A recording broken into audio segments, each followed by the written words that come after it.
네,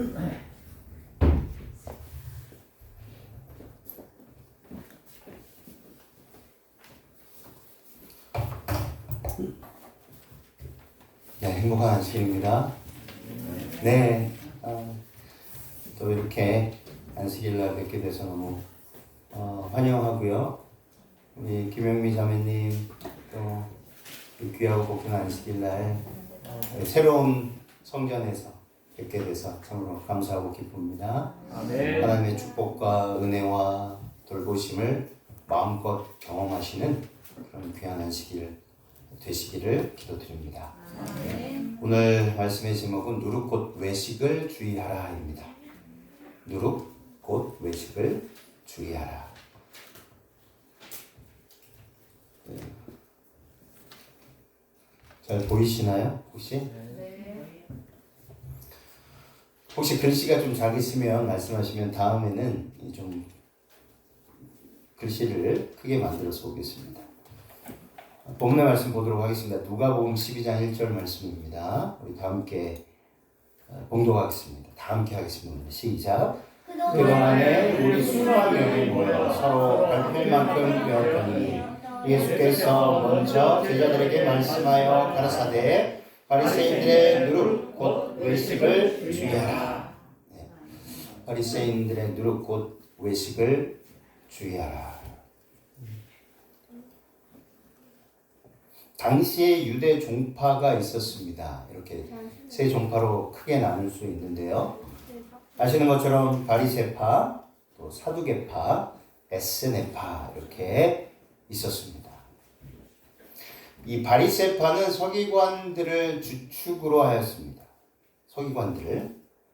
그리고 율법과 유전을 지키며 부정한 것을 철저히 배격하는 분리주의자들이었습니다. 이 사람들이 바리새인들이었습니다. 그들은요, 판단하기를 좋아했고 자신의 의를 과시하기 위해서 외식하는 일이 많았습니다.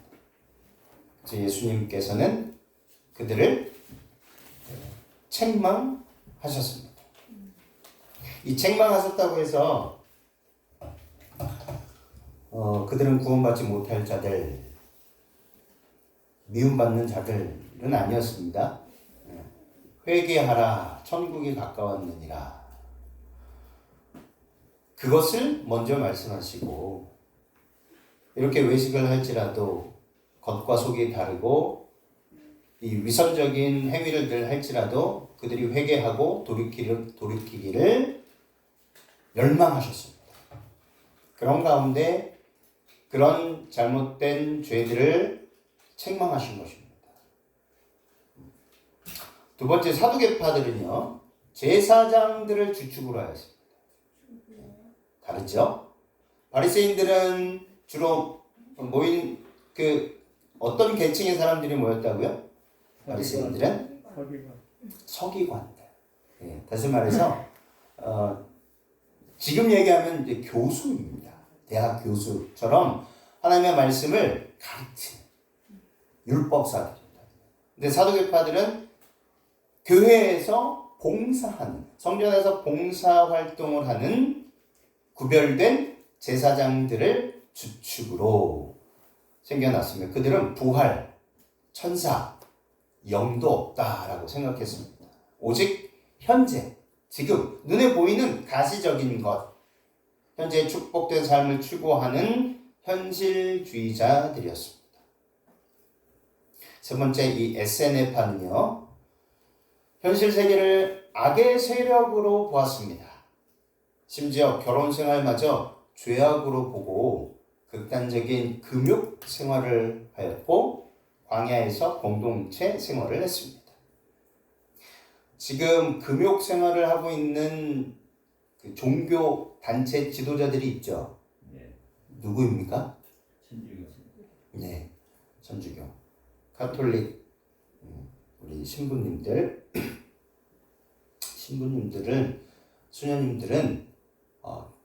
이 결혼 생활을 하지 않습니다. 금욕 생활을 하고 있죠. 이처럼 바리새인 사두개인들은 서로 견원지간이었지만 예수 그리스도를 대적하는 일에는 무엇이 되었다고요? 하나가 되었습니다. 제주에는 아주 독특한 당이 있다라고 해요. 지금 우리나라의 대표적인 두 당이 있죠. 빨간색, 파란색. 민주당과 국민의힘 당이 이렇게 있습니다. 정치를 통해서 나라의 모든 살림을, 입법기관이죠. 국회의원들인데 제주도에도 당이 있어요. 무슨 당이냐면 괜당이에요. 괜당. 이 괜당의 특성은요, 서로 평상시에는요 서로 물고 뜯고 핥힙니다. 제가 제주에서 3년 살면서 육지에서 보지 못한 모습들을 많이 봤어요. 택시와 버스 기사분이 그냥 말로 하면 좋을 것을 지나가다가 무엇 때문에 싸우는지 모르겠는데 그냥 도로 한복판에 세워놓고 멱살잡이 하시더라고요. 네. 그리고 워낙 사투리가 세다 보니까 이렇게 화나서 말씀을 이렇게 하시면은 정말 감당할 수 없는 말들을 이렇게 잘 해석이 안 되는 말씀들을 막 하십니다. 그리고 말로만 하지 않으시고 몸으로 직접 하시는 분들이 굉장히 많으세요. 그래서 제가 3년 살면서 왜 그럴까라고 곰곰이 생각해 봤는데, 제주라는 곳은 뭐 4.3 사건도 있었지만 일제강점기 때 가장 많은 그 양민들과 어린 아이들, 또 남학생들, 청년들이 끌려간 곳이었어요. 일본이 전쟁이라는 미명 아래 우리나라 학생들을 강제징용하고 이런 일들이 굉장히 많이 있었습니다. 4.3은 또 어땠습니까? 굉장히 큰 양민들이, 정말 많은 양민들이 죽임을 당한 그런 아주 뼈아픈 그런 역사가 있는 곳이었습니다. 그러다 보니까요, 살아남기 위해서 이렇게 개개인들이 이제 독하지 않으면 살아남을 수 없는 장소가 제주도였습니다. 또 배 타고 나가서 남편들이 많이 죽습니다. 그래서 제주도에 가장 많은 두 가지, 하나는 돌, 그리고 과부. 그렇습니다. 그래서 희한하게 우리 남편들이 있는데도 남편들은 거의 일을 안 해요. 배 타러 나가는 그거 하나로 면제가 되는 것 같습니다. 살림에도 면제가 되고 밭 일도 면제가 되는 것 같아요. 아내가 다 합니다. 뭘 하시냐면 물질 하시고요. 그리고 밭일 하시고 또 집안일 하세요. 그런데도 이걸 다 해 나가세요. 80 넘으신 분도 현재 물질을 계속 하시는 것을 보게 됐어요. 그냥 억셌어요. 그러니까 역사적으로 아픈 사건들이 많다 보니까 제주도의 이 여성들은 악착같이 가족을 살려야 됐었고 또 가정을 꾸려야 했었기 때문에 그렇게 억척 같은 그런 삶을 살았습니다. 그런데 이분들이 서로 싸우다가도 제주도에 대해서 좀 안 좋은 말을 한다 그러면 이분들이 뭉칩니다. 네, 뭉쳐요. 뭉쳐서 뭐라고 하냐면 이 육지 것들이라고. 처음 들었습니다. 육지 것들, 도대체 육지 것들이 뭔가. 한번은 아이고 죄송합니다. 육지 것이 와가지고 우리 제주도에 계신 분들의 사정을 잘 살펴보지 못해서 죄송합니다라고 말씀드리는 것이 기억이 납니다. 이렇듯 바리새인들과 사두개인들은 서로 추구하는 방향이 달랐어요. 완전히 달랐는데 예수 그리스도를 대적하는 일에는 하나가 되었다는 사실입니다. 오늘 이 본문의 말씀, 누가복음 12장에 있는 본문의 말씀을 이해하기 위해서는 먼저 몇 가지를 좀 살펴봐야 합니다. 이 표적을 구하는 사람들, 첫 번째 바리새인과 사두개인들이 와서 예수께 와서 하늘로서 오는 표적을 보여달라고 청하였어요. 이전부터 예수께서는 여러 가지 사역을 통해서 메시아 되심을 증거로 보여주셨습니다. 구약의 선지자들이 예언한 대로 예수로 말미암아 소경이 보며 안진뱅이가 걸으며 문둥이가 깨끗함을 받으며 귀머거리가 들으며 죽은 자가 살아나며 가난한 자에게 복음이 전파되었다라고 성경은 우리들에게 증언하고 있습니다. 이러한 표적은 예수 그리스도께서 메시아 되심을 보여주는 확실한 증거였었습니다. 근데 예수님께서는 이 오병이어로 5,000명을 먹이셨고 또 7병이어로 4,000명을 먹이셨죠. 그리고 풍랑을 잔잔케 하셨고 흉악한 귀신을 내쫓으셨어요. 그 외에도 많은 표적을 보여주셨지만 바리새인과 사두개인들은 예수님을 믿지 않고 오히려 귀신의 왕 바알세불을 힘입어 행하는 것이라고 매도하였고 메시아라면 하늘로서 오는 표적을 보여달라라고 하였습니다. 그들이 예수 그리스도를 믿지 못한 것은 표적을 보지 못해서가 아니라 그들의 완고한 편견 때문이었다는 것입니다. 두 번째는 요나의 표적이에요. 마태복음 16장 3절에 이 바리새인들과 서기관들이 바리새인들과 사두개인들이 끊임없이 표적을 보이라. 만약 당신이 메시아라면 표적을 보이라. 마태복음 16장 3절에 너희가 천기는 분별할 줄 알면서 시대의 표적은 분별할 수 없더냐. 여기서 천기는 다 아실 겁니다. 관측과 예보예요. 그러니까 조상들로부터 하늘의 징후를 보면서 그날의 일기를 예측하지 않았습니까? 지금도 그러시죠? 우리 어르신들 마디마디가 쑤시면 비 온다. 그렇죠? 또 곤충들과 또 개구리들이 막 심하게 울고 여러 가지 있습니다. 그러면 어떻죠? 내일 비가 올라나 보다 이렇게 말씀을 하세요.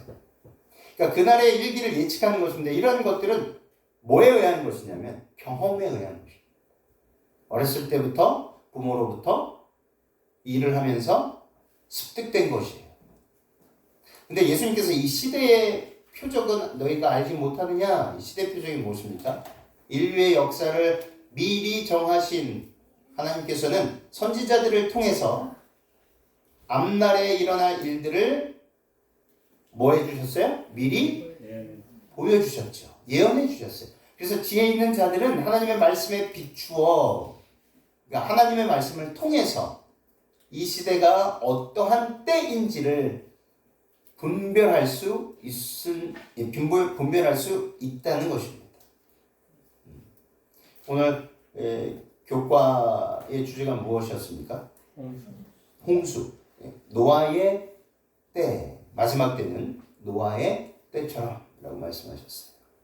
이 시대의 표적, 예수님께서 그들의 마음을 아시고 그들이 백성들을 속이고 그래서 백성들로 하여금 하나님을 만나지 못하게 자신들의 이익을 추구할 수만 있다면 수단과 방법을 가리지 않았기 때문에 완전히 그들은 위선자로서 대신 종교 지도자로 백성들을 가르치고 있었다는 것입니다. 그래서 예수님께서는 이 시대의 표적을 분별하는 것이 가장 중요하다라고 말씀을 하셨죠. 요한복음 1장 5절에 빛이 어두움에 비추되 어두움이 깨닫지 못하더라. 선지자들의 예언대로 때가 찼을 때 그리스도께서 세상에 오셨습니다. 그러나 이 시대의 사람들은요, 바리새인들과 사두개인들 그들의 가르침으로 인해서 빛을 깨닫지 못했던 것입니다. 그 시대의 사람들은 예수 그리스도께서 메시아 되심을 깨닫지 못했습니다. 그리고 백성들도 깨닫지 못하도록 막는 역할을 그들이 하였던 것입니다. 마태복음 16장 4절 악하고 음란한 세대가 표적을 구하나 요나의 표적 밖에는 보여줄 표적이 없느니라. 예수님께서 그 세대를 가리켜서 악하고 음란한 세대라고 말씀하셨어요.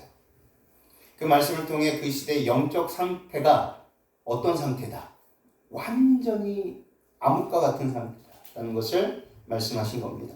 악하고 음란한 세대에 속한 신자들이 회개치 않고 오히려 불신에 가득하여 무엇을 구했습니까? 표적을 구한 것입니다. 여기서 주목할 것은 그들이 여호와 하나님을 믿었다는 사실. 지금 얘기하면 교인들이었습니다. 그리고 바리새인들과 서기관들은 목회자였어요. 그리고 장로였어요. 집사였어요. 정말 교회에서 신실하게 성경을 가르치고 지도자의 역할을 하는 사람들이었다는 것입니다. 근데 그들이 누구를요? 예수 그리스도를, 빛 되신 예수님을 죽어가는 영혼들에게 막은 것입니다.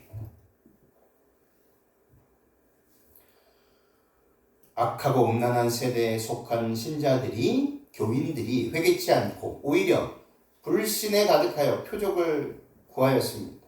그러나 예수님께서는 그들에게 보여줄 표적은 오직 하나뿐이었다.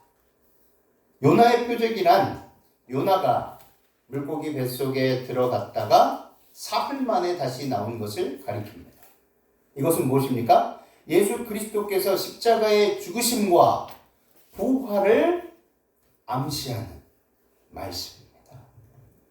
로마서 4장 25절에 예수는 우리 범죄함을 위하여 내어줌이 되고 무엇으로 인하여? 우리의 죄로 인하여 내어줌이 되고 또한 우리를 의롭다 하심을 위하여 살아나셨느니라.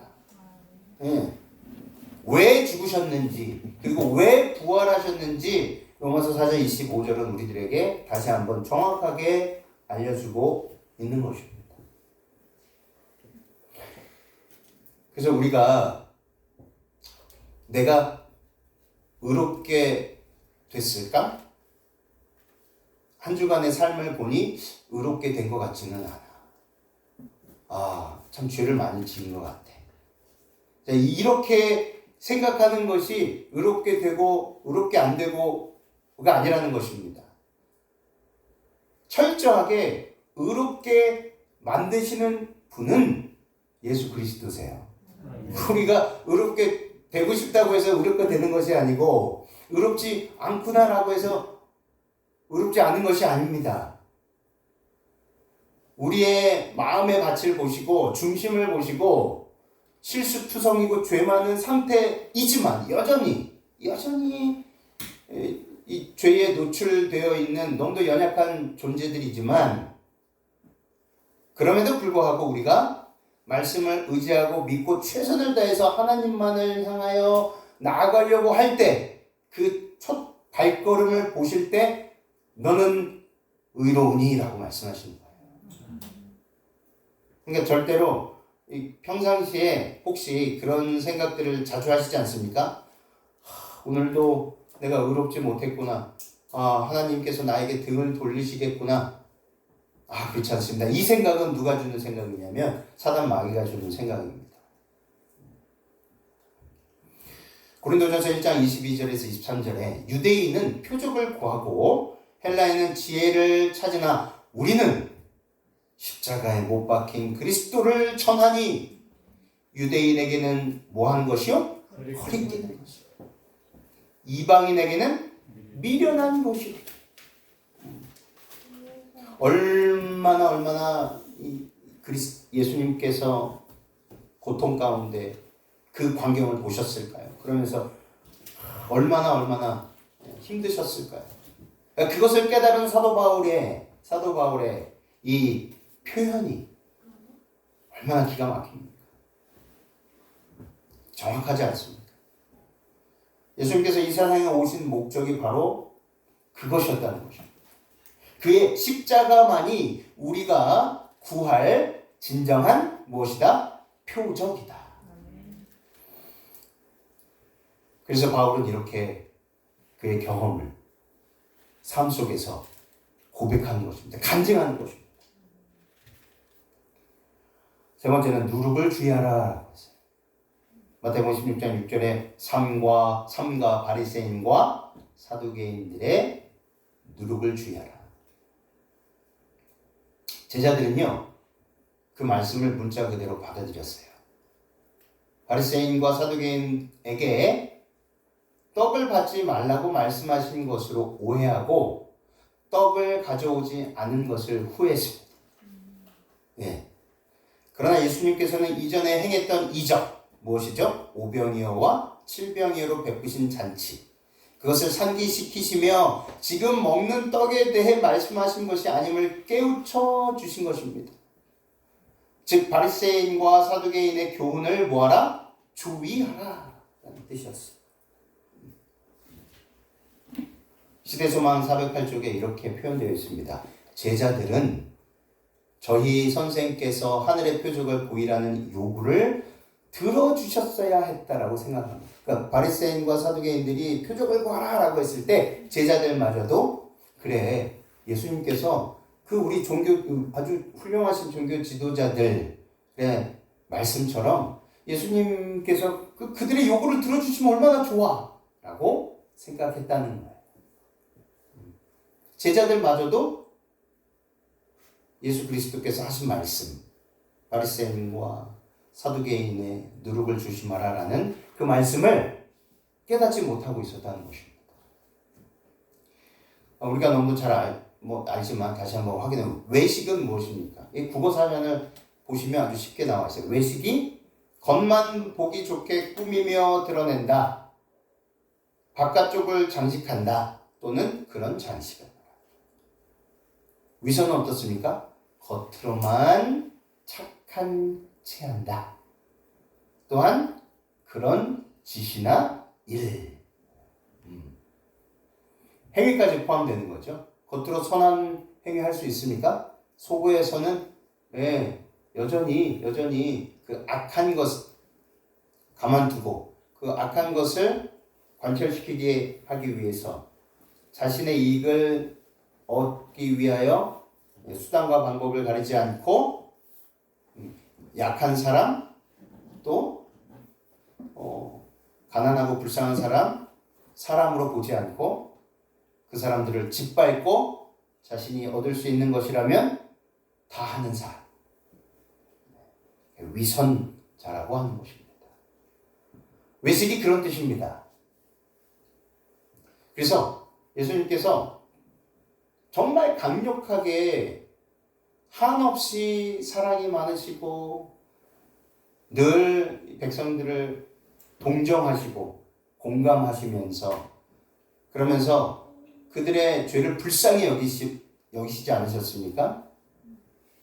그런데 동시에 이 백성들, 아무것도 잘 모르는 이 참으로 불쌍한 이 백성들을 하나님의 말씀을 제대로 깨닫지 못하게 하기 위해서 막고 있는 사두개인과 바리새인들의 그 누룩, 다시 말하여 그 누룩은 무엇인가? 외식이에요. 그 외식, 위선자 같은 겉과 속이 완전히 다른 그런 가르침을 주의하라고 하신 것입니다. 근데 왜 이렇게 악하게 보시고 이 독사인 자식들아 라고 강력하게 말씀하셨냐면, 거룩한 하나님의 말씀을 가지고 그들이 자신들의 이익을 추구했기 때문인 것입니다. 이 세상에서 이 악의 종류들이 많죠. 또 죄도 무게가 있습니다. 아주 큰 무게가 아주 무거운 죄가 있고 가벼운 죄들이 있어요. 그러나 죄는 죄예요. 근데 정말 무거운 죄를 바로 외식이라고 말씀하셨어요. 바리새인의 누룩, 바리새인의 형식적 신앙과 외식에 대해 주의하라는 의미였습니다. 형식적 신앙. 그들은 성경으로 남을 판단하는 일에 급급했고 자신의 치부를 숨기기 위해 외식했습니다. 두 번째, 사두개인의 누룩. 이들은요, 세속과 거짓교리를 주의하라는 그들의 세속과 거짓교리를 주의하라는 의미였어요. 그들은 내세의 소망 없이 현실의 쾌락만을 추구하며 살아갔기 때문입니다. 시대소망 408쪽에 이렇게 기록합니다. 가루 속에 넣은 누룩은 부지 중에 온 가루를 누룩의 성질로 변화시키는 작용을 한다. 그와 같이 마음속에 외식이 자리 잡도록 허용한다면 그것은 품성과 생애에 가득 차게 된다. 이스트잖아요, 누룩이. 다 아실 거예요. 아마 집에서 뭐 빵을 만드시는 분도 계시지만 이 누룩은 성질이 무엇입니까? 부풀리게 하는 거예요. 그래서 성경에도 이걸 두 가지로 말씀하지 않으셨어요? 하나는 좋은 것으로, 하나는 악한 것으로. 근데 오늘 이 본문의 말씀의 누룩은 무엇입니까? 악한 것이었습니다. 그래서 6월절에 무엇을 먹었어요? 이스라엘 백성들이 누룩 없는 빵을 먹었죠. 그리스도께서는 바리새인들이 성전에 너그럽게 바치는 채 하면서 부모들에 대한 의무의 등한을 숨기던 고르반의 행습을 책망하시는 중에 그들의 외식에 대한 뚜렷한 신뢰를 일찍이 견책하셨었다. 일찍이 고르반이라는 것을 통해서 그들의 외식을 견책하셨어요. 서기관들과 바리새인들은 기만적인 원칙을 넌지시 심어주고 있었다. 그들은 저희 교훈의 본연의 취지를 숨기고 듣는 자들의 마음에 그 원칙을 교활하게 침투시키기 위해 온갖 기회를 이용하였다. 이 거짓 원칙은 일단 받아들여진 바 되면 마치 가루 속에 든 누룩과 같이 품성에 침투하여 변화시키는 작용을 하였다. 사람들로 하여금 그리스도의 말씀을 받아들이기를 그렇듯 어렵게 만든 것은 바로 이 기만적인 교훈이었다. 그러니 예수님께서는 죽어가는 영혼을 살리시기 위해서 오셨는데 이 바리새인과 서기관들은 그 예수님의 오신 목적을 완전히 뭐한 것입니까? 방해하기 위해서 일한 것입니다. 다시 말해서 사단의 종들로서 그 역할을 아주 기가 막히게 수행한 것입니다. 마가복음 7장 3절 4절에 바리새인들과 모든 유대인들은 장로들의 전통을 지키어 손을 잘 씻지 않고서는 음식을 먹지 아니하며 또 시장에서 돌아와서도 물을 뿌리지 않고서는 먹지 아니하며 그 외에도 여러 가지를 지키어 오는 것이 있으니 잔과 주발과 놋그릇을 씻음이러라. 장로들의 전통은 무엇이었습니까? 깨끗하게 씻는 것이었습니다. 뭐든지 깨끗하게 씻는 것이 손도 씻어야 하고 몸도 씻어야 했습니다. 잔과 주발과 놋그릇도 씻는 것이 순결함을 지키는 일이고 거룩하게 되는 일이었습니다. 그런데 제자들은 씻지 않은 손으로 뭐 했어요? 먹었어요. 부정한 손으로 떡을 먹었으니 순결과 거룩은 깨지고 만 것입니다. 씻지 않은 손으로 먹는 음식은 배설물과 같은 것으로 취급되었습니다. 그래서 그들은 질색하며 항의하지 않을 수 없었던 거예요. 그래서 예수님의 제자들, 예수님에게 항의한 것입니다. 당신의 제자들은 왜 씻지 않고 먹나이까?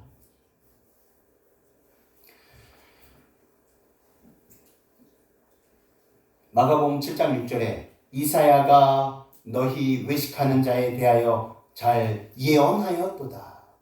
이렇게 얘기하니까 예수님께서 이렇게 반문하신 겁니다. 무슨 말씀입니까? 그들을 향하여 외식하는 자라고 하셨는데요. 이사야가 한 예언이 있는데 그건 너희들 같은 외식하는 자들 들으라고 하신 말씀이라는 것입니다. 이사야가 예언한 내용이 무엇입니까? 이사야 29장 13절 주께서 가라사대 이 백성이 입으로는 나를 가까이 하며 입술로는 나를 존경하나 그 마음은 내게서 멀리 떠난다니. 그들이 나를 경외함은 사람의 계명으로 가르침을 받았을 뿐이라. 마가복음 7장 11절 너희는 가로되 사람이 아비에게나 어미에게나 말하기를 내가 드려 유익하게 할 것이 고르반 곧 하나님께 드림이 되었다고 하기만 하면 그만이라 하고. 이사야의 예언을 그들에게 적용시키면서 주님께서는요, 그 증거로 드신 구체적인 경우가 고르반이라는 제도였습니다. 고르반이라는 뜻은 무엇이냐면요, 선물입니다. 혹은 헌물, 혹은 제물이라는 뜻이에요. 그러니까 하나님께 드리기 위해 구별해 놓은 물건이라는 뜻입니다. 그러므로 이것은 고르반이다. 제가 이것을 하나님께 드릴 이제 헌금을 가지고 제가 이렇게 선언합니다. 이것은 고르반이다. 이렇게 선언하면요, 그 물건은 이미 성전 제단에 올려놓은 물건과 같은 취급을 받습니다. 하나님의 소유물로 인정되는 것입니다. 고르반이라고 선언한 뒤에는 어느 누구도 심지어 선언한 본인까지도 그것을 다른 목적으로 사용할 수 없도록 되어 있었습니다. 그런데요, 이 제도는 예수님 당시에 아주 교묘하게 악용되었다는 사실입니다. 세 가지 경우로 악용되었습니다. 살펴보면 첫 번째는요, 개인과 개인 간의 채무 관계, 그 관계에서 악용되었어요. 어떤 사람이 다른 사람에게 돈을 구워줬습니다. 제가 승기에게 돈을 구워줬어요. 100만 원을 구워줬어요. 그런데 차일피일 승기가 미루고 갚지를 않는 것입니다. 그렇게 해서 어떻게 하든지 받아내고 싶었어요, 제가. 그런 경우에 제가 빌려준 돈을 고르반이라고 선언을 하면 그때부터 빚을 진 승기는 빚진 것이 아니라 하나님께 빚진 것이 되는 것입니다. 당시의 분위기에서 갚지 않을 수가 없는 것이었습니다. 문제는 그렇게 해서 받아낸 돈의 처리였어요. 그렇게 하니까 어마어마한 큰 죄를 범하기 때문에 갚지 않으면 안 되었습니다. 근데 그 돈의 처리였습니다. 받아낸 사람은요, 그 중에서 약간의 금액만 형식적으로 냅니다. 10만 원만 이렇게 형식적으로 내요. 성전에 지불하고 나머지를 자기가 착복한 것입니다. 일종의 종교적 갈취 행위로 타락해 버린 것이었습니다. 그 당시에 그렇게 한 것이었어요.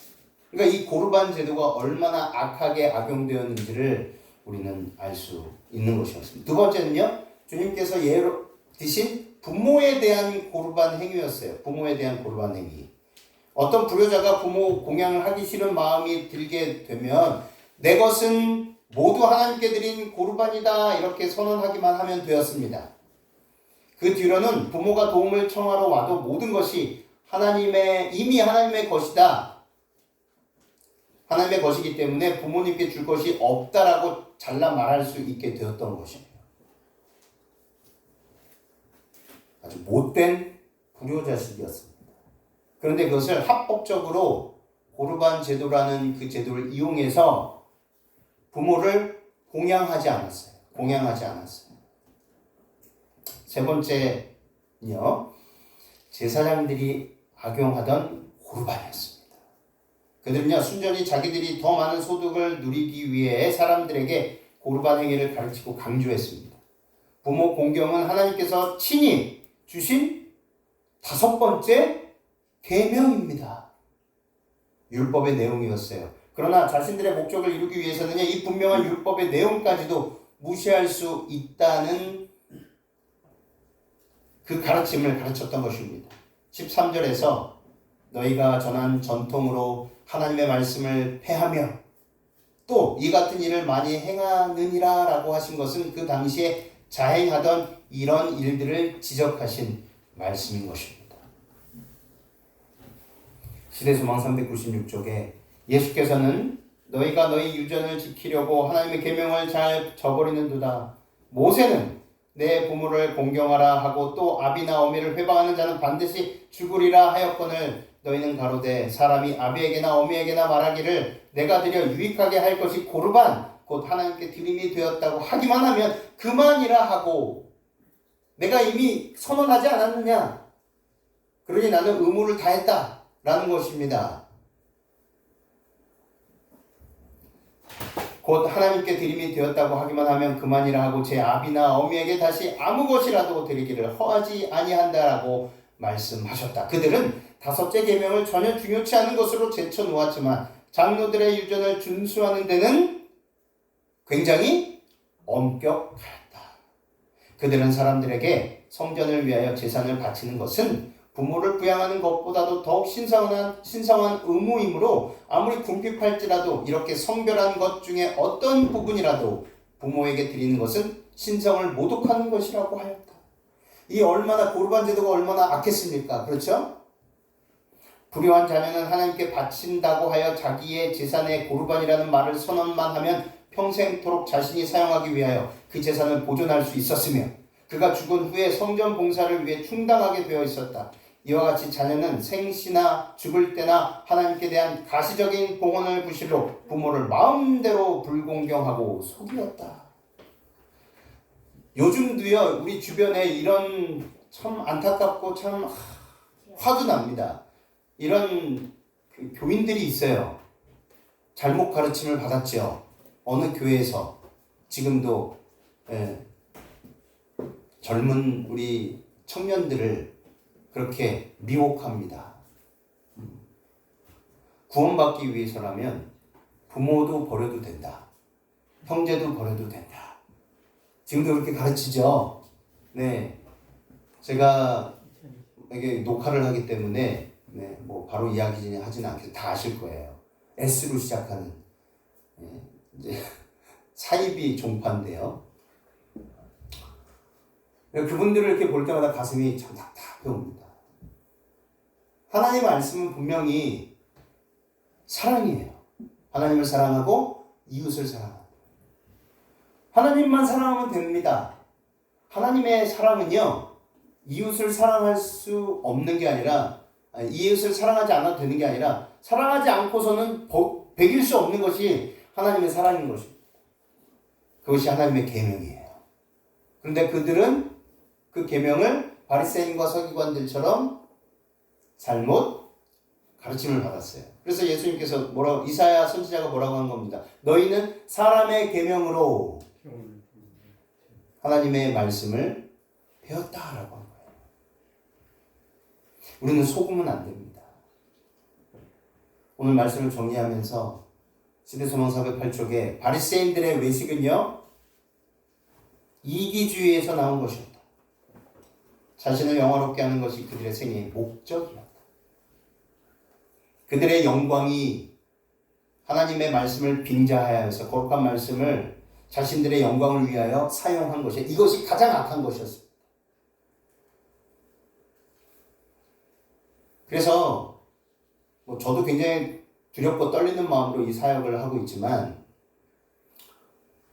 정말 가장 제가 늘 이렇게 말씀드리고 우리 목회자 사회에서도 그렇고 우리 후배들한테도 얘기하지만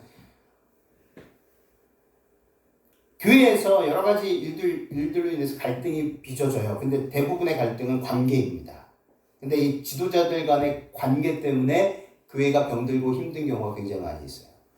목사와 장로의 갈등으로 인해서 성도들이 그 모든 피해를 입는 경우가 굉장히 많이 있습니다. 근데 주위에서 가끔은 그래요.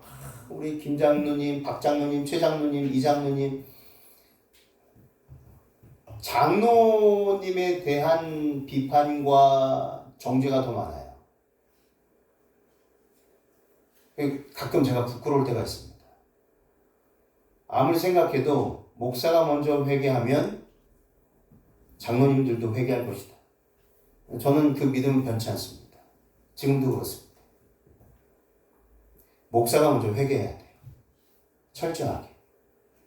그래서 그런 삶을 살 때 장로님들이 그런 모습을 보고 집사님들이 그런 모습을 보고 감동을 받습니다. 근데 그 회개가 진짜인지 아닌지 다 아시잖아요. 저것이 바리새인적이고 사두개인과 같은 외식적인 회개인가 다 아십니다. 그들로 성경의 말씀을 왜곡하고 악용하며 그리스도의 사명의 목적에 눈을 감게 한 것은 바로 이것이었다. 바로 외식이었다. 마태복음 7장 3절 5절 어찌하여 형제의 눈 속에 있는 티는 보고 내 눈 속에 있는 들보는 깨닫지 못하느냐. 보라, 내 눈 속에 들보가 있는데 어찌하여 형제에게 말하기를 나로 내 눈 속에 있는 티를 빼게 하라 하겠느냐. 외식하는 자여, 먼저 내 눈 속에서 들보를 빼어라. 그 후에야 밝히 보고 형제의 눈 속에서 티를 빼리라. 특별히 바리새인들의 외식은 하나님 보시기에 더 악했습니다. 왜냐하면 거룩한 말씀, 하나님의 말씀을 자신들의 사리사욕을 채우고자 사용했기 때문이었습니다. 거룩한 말씀을 가지고 불쌍하고 가련한 백성들을 자신들의 뜻대로 심판하였어요.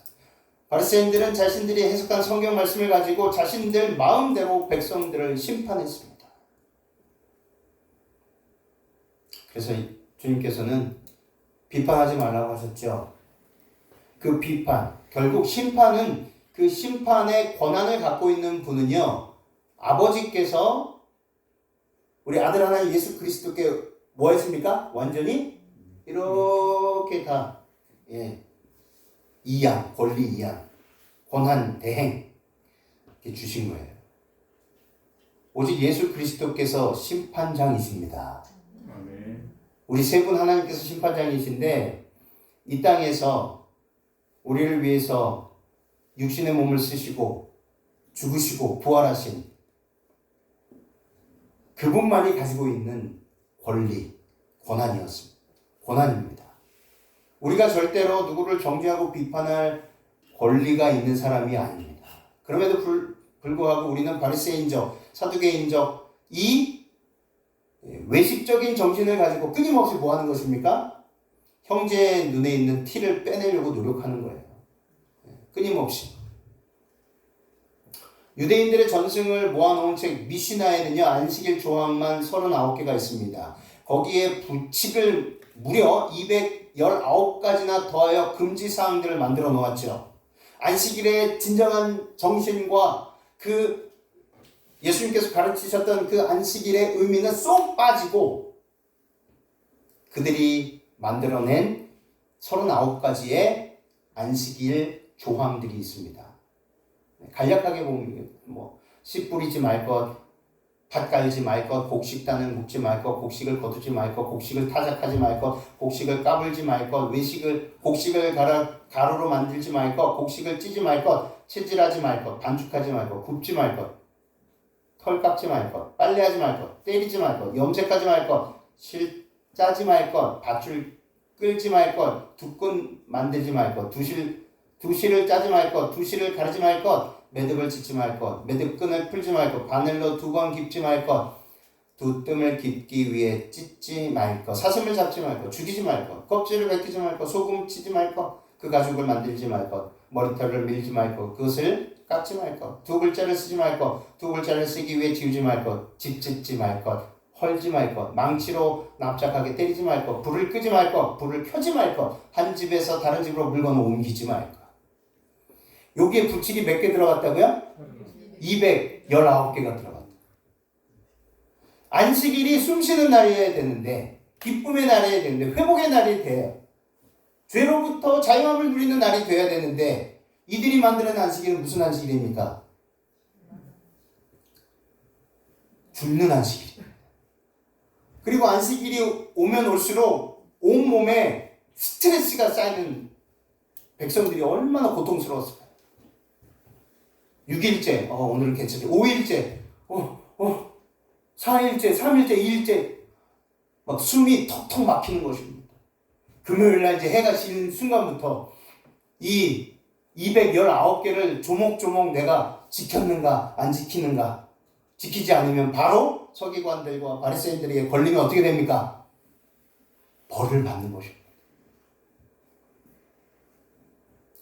예수님께서 오늘 말씀을 마치면서 예수님께서 이렇게 말씀하셨죠. 그러므로 무엇이든지 남에게 대접을 받고자 하는 대로 너희도 남을 대접하라. 이것이 무엇이에요? 율법이요 선지자니라. 대접을 받는 이게 다 아실 거예요. 대접을 받고자 하는 겁니다. 사람은요, 이 죄인들은 내가 최고가 돼야 됩니다. 내가 가장 사랑받아야 됩니다. 그래서 예수님은 항상 말씀하실 때, 성경을 보실 때마다 예수님께서 그 말씀을 하실 때마다 어떤 관점으로 말씀하시냐면 우리 죄인들의 입장에서 우리가 서로 통용하는 그런 관점에서 말씀을 해주세요. 이해가기 쉽게.